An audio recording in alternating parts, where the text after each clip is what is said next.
వదినా, నువ్వు రాత్రి నా రూంలోకి వచ్చి వెళ్ళావా? ఎందుకొచ్చింది ఆ అనుమానం? మరి నా చేతిలో పుస్తకం టేబుల్ మీద ఉంది. కాళ్ళ కింద దిండు తలవైపుకొచ్చింది. ఇంకా బ్లాంకెట్ కప్పుంది. లైటు తీసేసి బెడ్ లైట్ వేశారు. మరి నువ్వు రాకపోతే ఎవరు చేసి ఉంటారు ఇవన్నీ?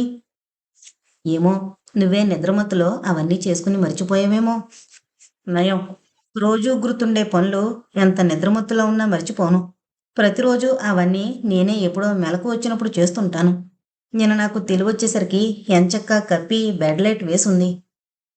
అయితే వేద పనే అయ్యుంటుంది. ఏం చెప్తావు వదినా, వేదకెప్పుడూ అలవాట్లేదు. అంటే నీకెప్పుడూ అలా పడుకుని నిద్రపోవడం అలవాటేనన్నమాట. ఆ, శివకామిని నవ్వింది. మోహన్, నువ్వేమైనా చిన్నపిల్లాడివా? పంతం పట్టి అలిగినట్లు అదేం పడక పక్కంతా దున్నేశావు. తిక్కగా తన్నుకున్న అబ్బాయిలా బోర్లా మంచానికి అతుకుపోయావు. ఆ, అయితే నువ్వే అవన్నీ సర్దావన్నమాట. చూపుడు వేలుతో నిలదీస్తున్నట్టు నవ్వాడు. అవును, నేనే సర్దాను. కానీ మోహన్, నువ్వు రోజూ ఆ వరసన పడుకుంటానంటే ఏం బాగాలేదు. ఎప్పుడో మెలకు వచ్చినప్పుడు సరిచేసుకుంటావా? ఉహుం, ఈ వాళ్ళ నుంచి నేను నీ రూంలో నువ్వు సరిగ్గా నిద్రపోయే వరకు కూర్చుంటాను. బాబోయ్, ఆ పని మాత్రం చేయకు. రెండు చేతులు వదినగారి వైపు జాపి కంగారుగా భయంగా అంటుంటే శివకామిని తెల్లబోయింది. ఏంటొదినా, ఏమంటున్నాడు మోహన్ అంటూ వచ్చింది వేద. అప్పుడే స్నానం చేసింది. పొట్టిగా ఉన్న జుట్టును చెంపలకి పిన్నులతో నొక్కిపెట్టి భుజాల మీదకి జుట్టంతా పరిచింది. ఏం లేదమ్మా, రోజు రాత్రి మోహన్ చదువు పూర్తి చేసి నిద్రపోయే వరకు నేను అతని దగ్గరే కూర్చుంటాను అంటున్నాను. పాపం, దెయ్యమేదో మీద పడుతున్నంత అదురుతున్నాడేంటి? ఆశ్చర్యంగా చూసింది శివకామిని. పకపక నవ్వింది వేద. కోలగా ఉన్న ఆ ముఖం నవ్వుతుంటే విచ్చుకున్న సన్నజాజిలా కోమలంగా ఉంది. ఏయ్ వేద, ఎందుక నవ్వు? కసిరాడు మోహన్ ఉడుకుమోత్తనంగా. నవ్వాపుకుని, అది కాదొదినా, చిన్న ఎదురుగా నువ్వు కూర్చుంటే వాడికి అంత ఇబ్బంది. మధ్య మధ్యలో వాడు వేసే స్టెప్స్కి, సంగీత సాధనకి అంతరాయం కలగదు. ఇదిగో వేద వేద, మరేమో నువ్వుంటే శ్రద్ధగా క్లాసు బుక్స్ చదవాల్సి వస్తుంది. వాడు అవి చదవగలడా? మ్యాగజైన్స్, సినీ స్టారు. యాయ్, ఊరుకుంటావా లేదా? వేదని కొట్టినంత పనిచేశాడు మోహన్. చొప్పున అడ్డు వెళ్ళి చెయ్యి పట్టుకుని ఆపింది శివకామిని. అయితే నేను తప్పకుండా నీ రూంలో కూర్చోవలసిందే. నాకు చాలా ఇష్టం. మా ఫ్రెండ్ ఒక అమ్మాయి అంత బాగా స్టెప్స్ వేసేదో. తను చాలా రకాలు నేర్చుకుంది. వదినా, నీకు అలాంటి డ్యాన్సులు ఇష్టమేనా? నిజంగానా? నమ్మలేనట్టు చూశాడు. అవును, ఎందుకంత ఆశ్చర్యపోతావు? అదేమీ తప్పు కాదే. మన శాస్త్రీయ నాట్యాలు ఎంత సుప్రసిద్ధాలో, పాశ్చాత్య పద్ధతిలో వాటికి అంత విలువుంది. మరి నువ్వు నేర్చుకుంటున్నావా? సిగ్గుపడిపోయాడు. వేద చెప్పింది వాళ్ళ జార్జి ఫ్రెండ్ విషయం. చిన్నాకి డీరెస్ట్ ఫ్రెండ్ అని, వాడు వాళ్ళింటికే వెళతాడని చెప్పింది. ఇంతలో కింద హాల్లో టిఫిన్ కాఫీలకి టైం అవడంతో ముగ్గురు కిందకి వెళ్లారు. యథావిధిగా గంభీర సముద్రంలా ఆ తంతు ముగిసింది. భుజంగరావు గారు ఫోన్లో ఎవరితోటో మాట్లాడుతున్నప్పుడు జానకి గదిలో శ్రీహరికి క్రాఫు సరిచేస్తూ చెప్తోంది. చూడండి, దీపం ఉండగానే ఇల్లు చక్కబెట్టుకోవాలి. చీకటి పడితే ఆ చీకట్లో తడుములాటే తప్ప వస్తువేది సరిగ్గా కనిపించదు. శ్రీహరి మాట్లాడడం లేదు, వింటున్నాడు. అతను మాట్లాడడం అనవసరం, వినడమే అవసరం. చేతకాని దద్దమ్మల్లా చేతులు ముడుచుకుని కూర్చోవడం కాదు. ఇది ఇల్లా ధర్మసత్రమా? మనమేంటి, మన పొరువేంటి? పనికి మన వాళ్ళందరినీ ఇంటి మనుషులు చేస్తే గౌరవ ప్రతిష్టలు మంటగలిసిపోతాయి. ఇవాళ స్నేహితుడి కూతురని దాన్ని తెచ్చి ఇంటి కోడలు చేశారు.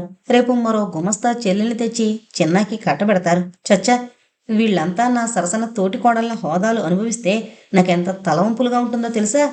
అది నన్ను అక్కయ్య అని పిలుస్తుంటే ఎంత కంపరంగా ఉందో. తను భరిస్తోన్న దుర్భరం అంతా మర్చిపోయి సేద తీర్చుకుంటున్నట్టు భర్త క్రాఫులో వేళ్లు సుతారంగా కదుపుతోంది. చూస్తుండగా అనామకులంతా ఈ ఇంట్లో నిండిపోతారు. ఆఖరికి మీ నాన్న బుద్ధి మందగిస్తోంది. కాకుల్ని కొట్టి గెద్దలకు వేసినట్టు అయిన వాళ్ళని చేదరించి పారేసి దారిని పోయే దానియల్ని ఇంట్లో చేరుస్తున్నారు. ఈ బీదకంపు మనం భరించలేం. చాప కింది నీరులా మనకి తెలియకుండా ఇల్లంతా దోచుకుంటారు. ఎదురుగా నిలువుటద్దంలో శ్రీహరి, జానకి ఎదురుగా నిల్చున్న తీరు ఖరీదైన సెట్టింగ్లా కనిపిస్తోంది. ఆమె కట్టుకున్న గద్వాల్ చీర గర్వంగా మెరుస్తోంది. పొట్టంచు బ్లౌజు దర్పంగా చూస్తోంది. చేతి కదలికలో, భావభంగిమలో చలిస్తోన్న గాజులు, కమ్మలు, ముక్కు పుడక తళుక్కున కాంతులీణుతూ హుందాగా తొంగి చూస్తున్నాయి. పోనీయండి, మనకేం? మన ఇల్లైతే మనకి బాధ. మనం మరో ఇంటివాళ్ళమైతే మనకేం నష్టం? అందుకే నేను చెప్పేదంతా ముందుగానే జాగ్రత్త పడమని.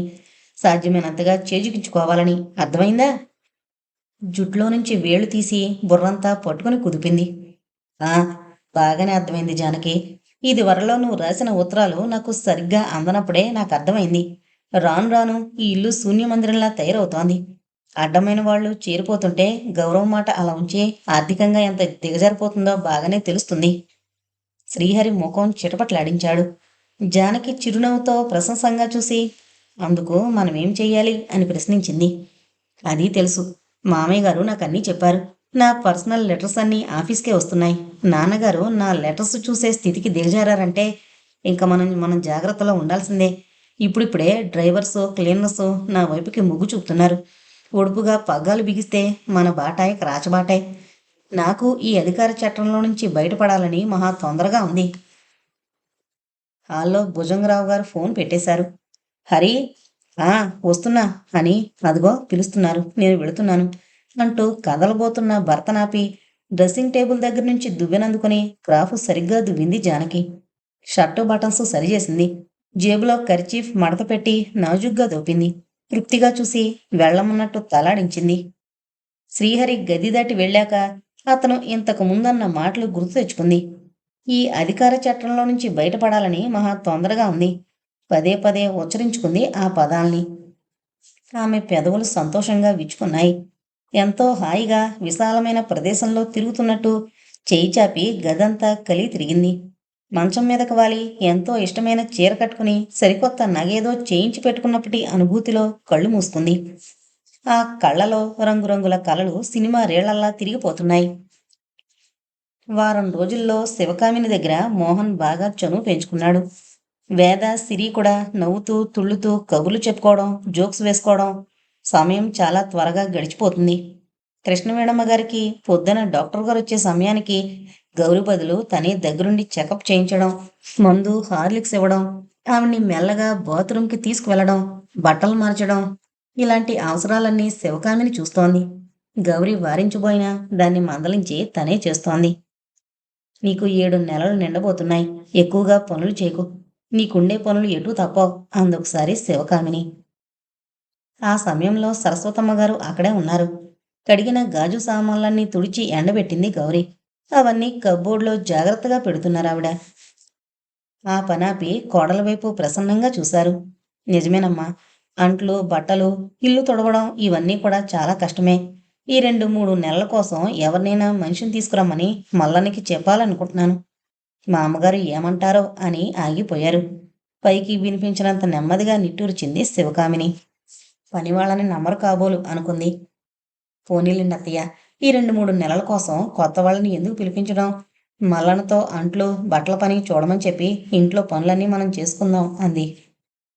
అయ్యో, ఏటమ్మాయి గారు, మీరు ఇల్లు తుడుచుకుంటారా? భలే ఊరే. నాకేమీ సోకరాలు చేయమాకండి. పొద్దులు నిండేదాకా గిరున బొంగరమల్లే తిరిగి పనులు చెయ్యాలని మా ఇంకట్లచ్చిన చెప్తా ఉండేది. అట్టగే చేత్తా.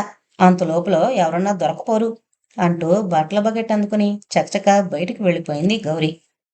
పిచ్చిపిల్ల నవ్వారు సరస్వతమ్మగారు. పనివాళ్లున్నా ఆవిడికి స్వయంగా కొన్ని పనులు చేసుకుంటేనే గాని తృప్తిగా ఉండదు.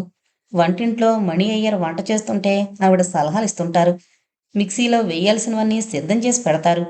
కూరలు తరిగాక ఆ పొట్టంతా బొట్లో వేసి పెడతాడు అయ్యర్. అది గౌరీ పారబోస్తుంది. కానీ ఒక్కొక్కప్పుడు సరస్వతమ్మ గారు ఆ బుట్ట స్వయంగా తానే తీసుకెళ్లి ఆవుల కొట్టంలో కుడితి గోలంలో పడేస్తారు.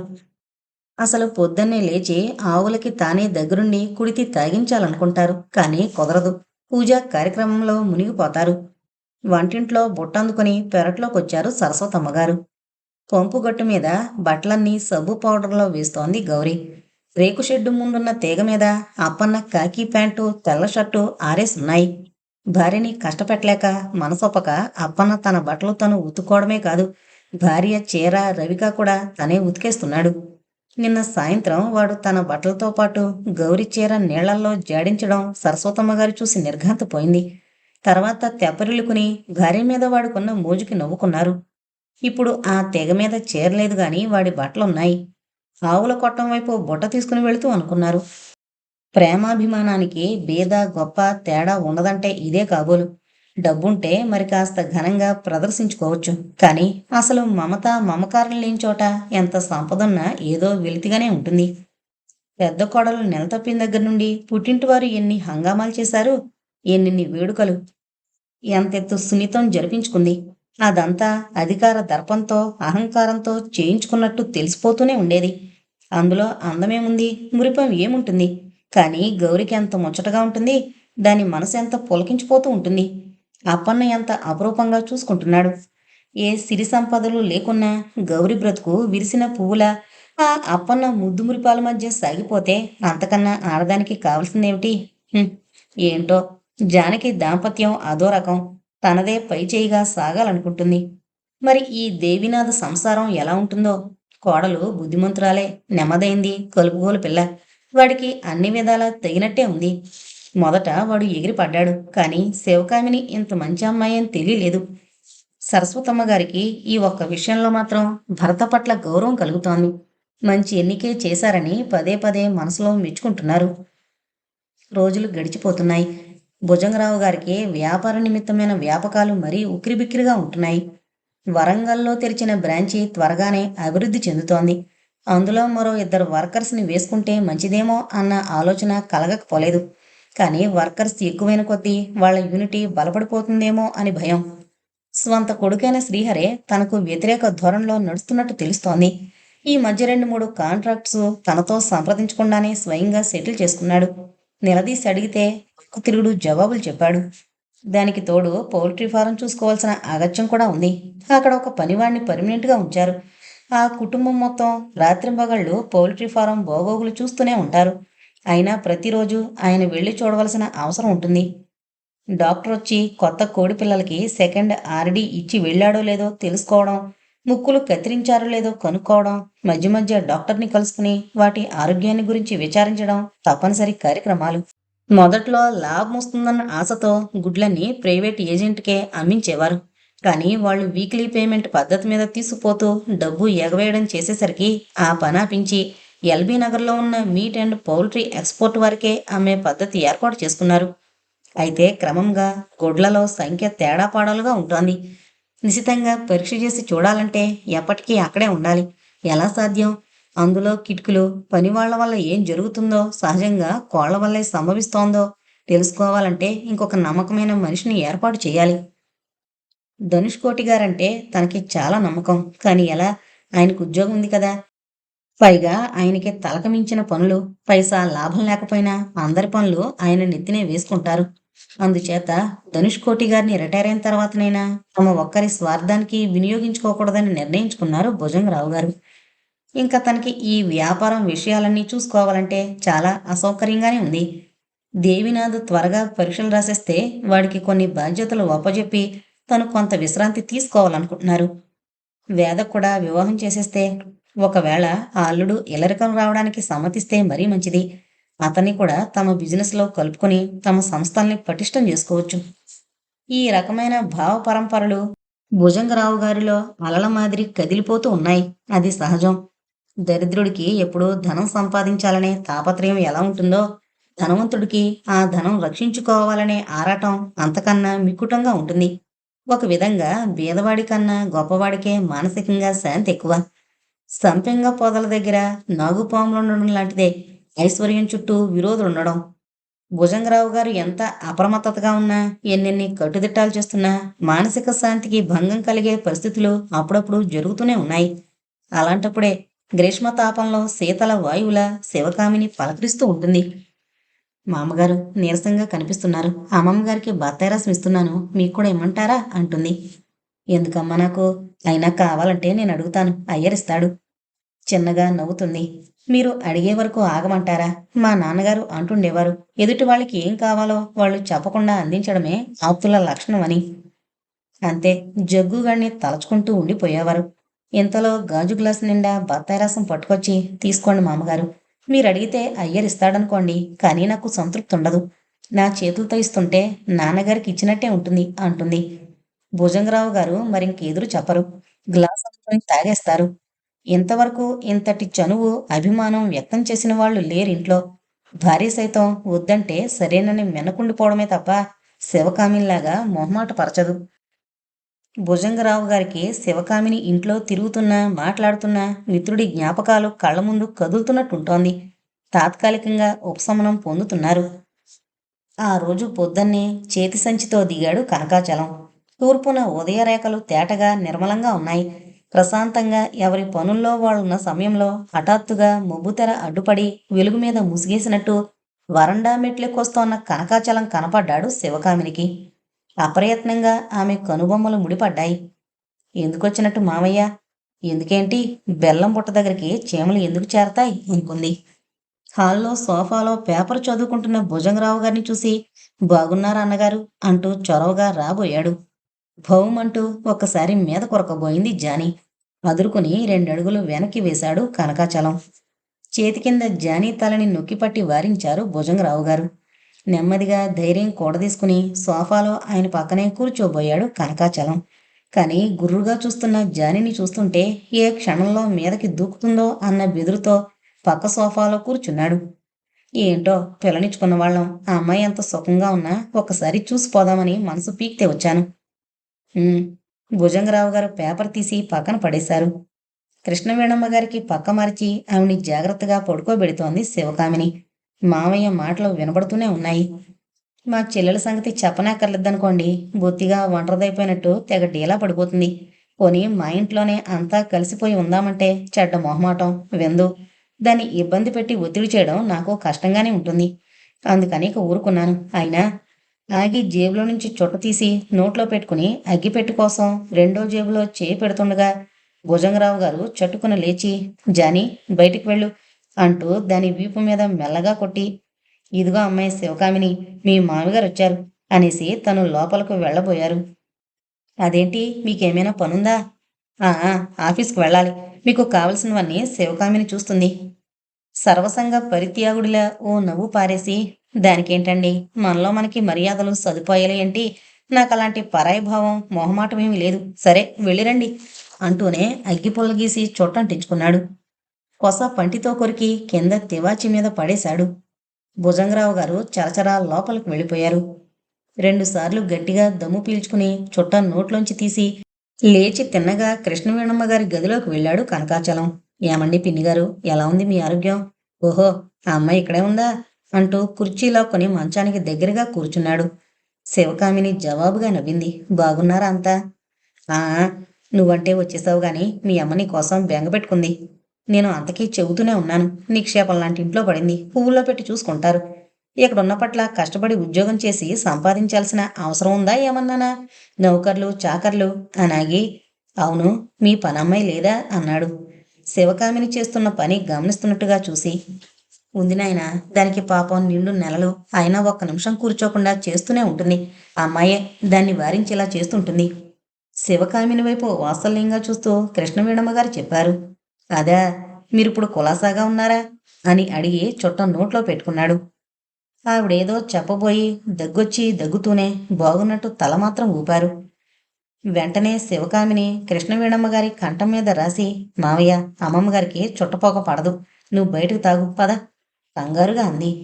గబాలన నోట్లో చుట్ట తీసి, మరి చెప్పవేం అంటూ బయటకు నడిచి సోఫాలో కూర్చున్నాడు. వరండాలో నుంచి జానీ గుమ్మం దగ్గరకొచ్చి చెవులు రిక్కుపెట్టి తీక్షణంగా చూసింది. ఉలిక్కిపడి, నీదోగోలా హడలగొట్టేస్తున్నావు అనుకున్నాడు, కాళ్ళు పైకి సోఫాలో పెట్టుకోబోతూ. ఇంతలో గదిలో నుంచి శివకామిని రాగానే, చూడు శివకామిని, ఆ కుక్కని గట్టిగా కట్టాయి. ఇంట్లో అంత స్వేచ్ఛగా తిరగనిస్తారేంటమ్మా అన్నాడు త్వరగా. శివకామిని జానీని వరండాలో కట్టేసొచ్చింది. అమ్మయ్యా, కాళ్ళు కిందకి తివాచి మీదగా జాపి సోఫాలో జార్లబడి కూర్చున్న మావయ్యని చూస్తే చిరాకెత్తింది. కానీ మనసులోనే దిగమింగుకుని సభ్యత తెచ్చిపెట్టుకున్న గొంతుతో, మావయ్య, లోపల అత్తగారిని పలకరించు, ఆ తర్వాత స్నానం చేసి కాఫీ తాగొచ్చును అంది. ఇదిగో 2 పీల్పులు పీల్చేసి అంటూనే చుట్టం నోటికందించి మెత్తని కుషన్ సోఫాకి అతుక్కుపోయాడు. మౌనంగా లోపలికి వెళ్ళిపోయింది శివకామిని. అరగంట తర్వాత డైనింగ్ టేబుల్ మీద ఇడ్లీ ప్లేటు మంచినీళ్లు పెట్టింది. మావయ్య, టిఫిన్ తీసుకో అంది శివకామిని.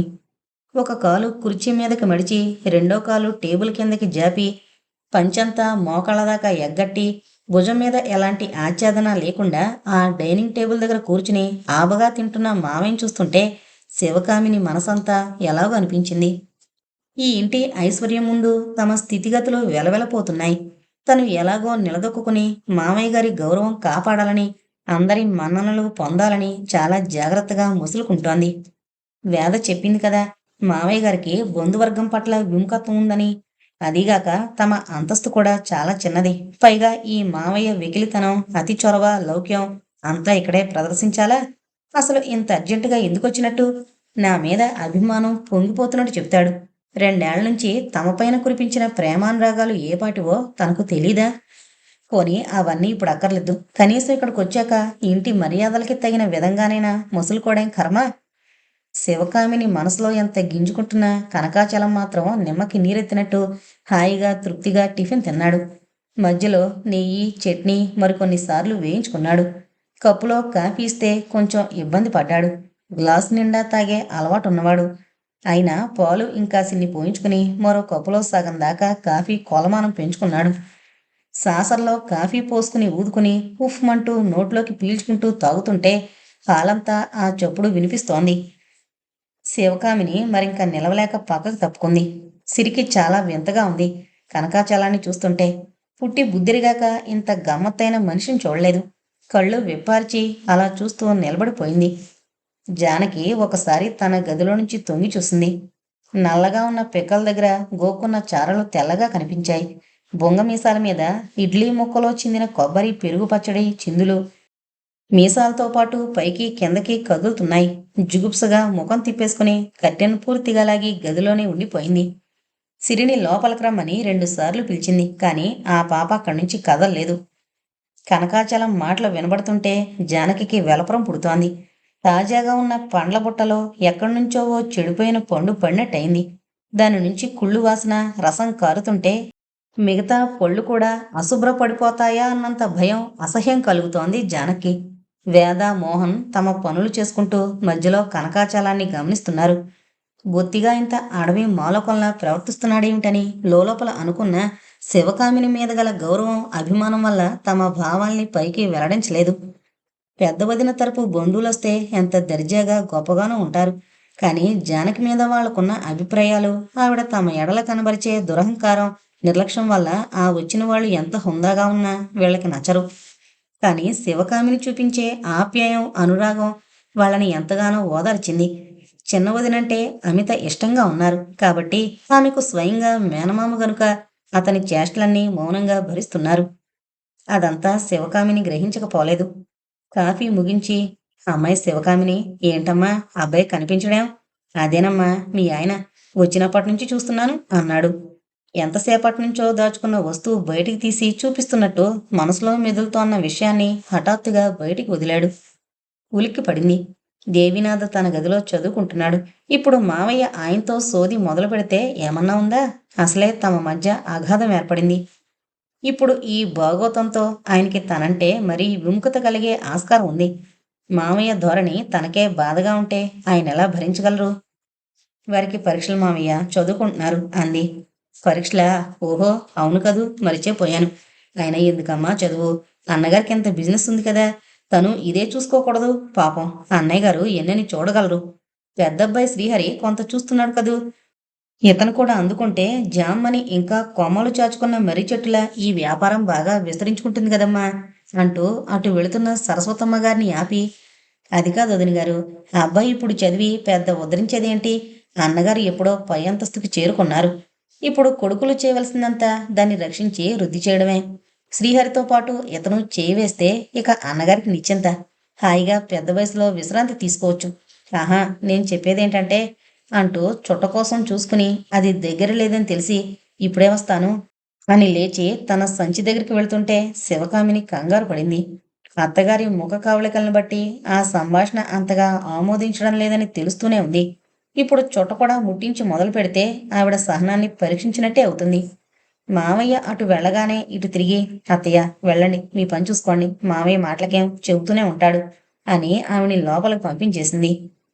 చొట్టంటించి దమ్ము పీలుస్తూ, ఏరమ్మా మీ అత్త అంటూ వచ్చిన కనకాచలంతో, పని ఉందని వెళ్ళారు గాని మావయ్య, నువ్వు ఆ చుట్ట అలా తోటలోకి వెళ్ళి కాల్చుకో అంది అర్దింపుగా. అదేంటి అంటూ శివకామిని వైపు విస్మయంగా చూసి అంతలోనే ఫిళ్ళున కొమ్మ విరిగినట్టు నవ్వి, పెద్దింటి బుద్ధులు నేర్చుకుంటున్నావన్నమాట, మంచిదే. కానీ మావయ్య దగ్గరే ప్రదర్శించాలా? సరేలే, ఆ అబ్బాయి మేడ మీద ఉన్నాడా అని అడిగాడు మెట్ల వైపుకి కదులుతూ. శివకామిని గుండె జారిపోయింది. ఇక మేడకి ఆయన్ని విసిగిస్తాడు కాబోలు. భగవంతుడా, ఎంత పరీక్ష చేస్తున్నావయ్యా అనుకుని ఆయన కిందకి దిగొచ్చాక మాట్లాడొచ్చులే మావయ్య గబగబా అనేసింది. బాగుంది, మేడ కూడా ఎక్కద్దంటావా? ఆహా, అది కాదు మావయ్య, ఆయనకు అసలే విసుగు. నువ్వు ఏదైనా చెప్తే వారు తొందరపాటుగా ఏమేనంటే నువ్వు బాధపడతావు. నాకు కష్టం అనిపిస్తుంది, అందుకని. ఆహా, అదా, సరేలే, కుర్రాళ్ళు కదా, ఏదో అంటారు, దానికోసం బాధపడతానా? అడుగు ముందుకు వేస్తూనే అన్నాడు. హతోస్మి అనుకుంది. ఇంతలో మోహన్ కిందకి దిగొస్తూ కనిపించాడు. అమ్మయ్యా అని కుదుట పడింది. చూడు మోహన్, మీ అన్నయ్య చదువుకుంటున్నారా అంటూ అడుగుతూనే అవునను అని సైగ చేసింది. అవునదినా, తలుపులు వేసుకుని గదిలో ఉన్నాడు. ఎందుకు, పనుందా? ఇప్పుడు తలుపు తట్టినా తీయడు. డిస్టర్బ్ చేస్తే చంపేస్తానని ఇందాకనే చెప్పాడు అన్నాడు భయం నటిస్తూ. శివకామిని విన్నావా అనే అర్థంతో ఓ చూపు మావయ్య వైపు విసిరి ఏదో పనున్నదానిలా లోపలికి వెళ్ళిపోయింది.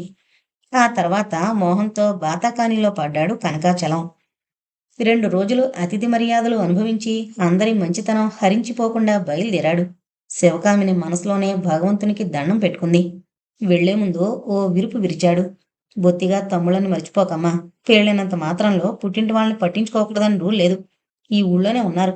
ఎప్పుడైనా కాస్త ఇంటికి రమ్మని కబురు పెడుతుండు. ఆ మాట భుజంగరావు గారికి సూటిగా తగిలింది. నిజమే, పొరపాటు చేశాను. ఒక్కసారి కూడా ఇంటికి పిలవలేదు మాధవని, గిరిని. చ, ఏం పెద్ద మనిషిని. బంధుత్వరీత్యా కాకపోయినా స్నేహితుడి కొడుకులు కదా, హాస్టల్లో ఉన్నారు. ఏ సెలవు రోజో వాళ్ళని ఇంటికి ఆహ్వానించాలని నాకు తోచనే లేదు అని నొచ్చుకున్నారు. కానీ శివకామిని చెప్పింది, మామగారు, మీరు మా మామయ్య మాటల్ని పట్టించుకోకండి. అతని స్వభావం అదో రకం. మాధవ, గిరి చాలా మొహమాటస్తులు. మీరు పిలిచినా ఇక్కడికి రారు. అయినా వాళ్ళకిప్పుడు చదువు ధ్యాస తప్ప మరోటి పట్టదు. హాస్టల్లో బాగానే ఉన్నామని చెబుతుంటారు. ఆ తర్వాత మీరు మా మావయ్య దగ్గర నిర్మోహమాటంగానే ఉండండి. ఎవరిని ఎంతవరకు ఉంచాలో ఆ పరిధుల్లో ఉంచడమే సబబు. పెద్దలు మీకెంతకన్నా చెప్పలేను, అర్థం చేసుకోగలరు అంది బత్తాయి రసం అందిస్తున్నప్పుడు. భుజంగరావు గారు సాలోచనగా తల పంకించే కోడలి సూక్ష్మదృష్టికి మనసులోనే మెచ్చుకున్నారు.